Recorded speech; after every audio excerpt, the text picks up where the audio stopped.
Hello everyone, my name is Sir Ximmington and welcome to my channel. Today's video is going to be about setting up your Zim matrix. My guide is mainly for Xbox users using mouse and keyboard, but the matrix can also be used on PC and PS5 with other peripherals. All resources will be below in the description, including an in-depth setup guide made by the Zim team, the Zim community forums, etc. With that being said, let's get straight into the video. To start, go to your mouse config software and choose your mouse DPI. Personally, I like the feel of max DPI no matter the mouse I use. I use a Pulsar X-Lite 5 3 small, so I will use 26K. Next step is to update your matrix firmware. The current firmware is V827, which came out August 28th. You can find a link in the description to the forum post. Once done with the Zim firmware, you need to install the latest manager to go with it. This can be used on iOS, Android and Windows. I use the iOS version because I'm on console. Now we will start plugging in all peripherals into the matrix.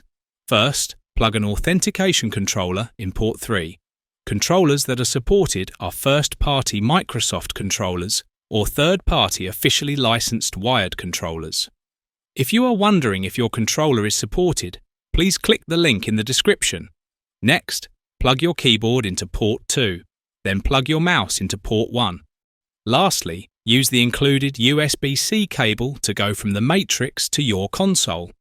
The matrix should now show a rainbow lighting sequence, which means you're ready to proceed. In the manager, you can choose the appropriate config for the game of your choice, or use a config that a community member recommends. The Zim team is exceptionally good at updating the manager to support new games, although most game configs can take a week or two after release in order to be made.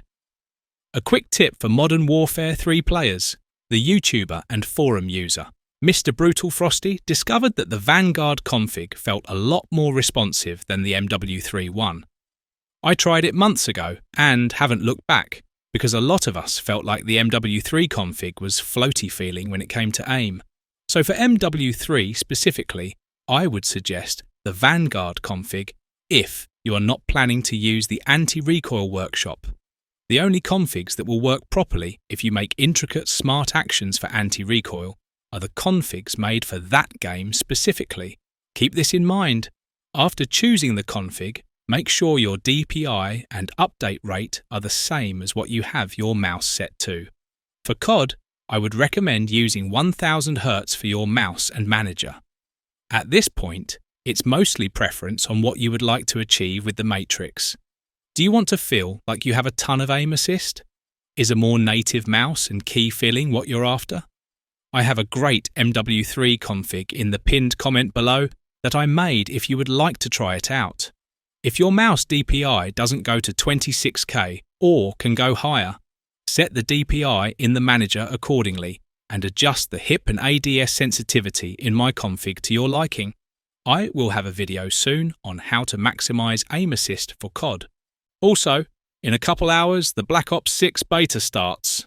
I will have a video up on the best Black Ops 6 settings for Zim Matrix in the coming days. So please consider subscribing and liking the video if you feel like this video was helpful. If you have any questions, feel free to comment and I will try to get back to you as soon as possible. Thank you for your time and I will see you very soon.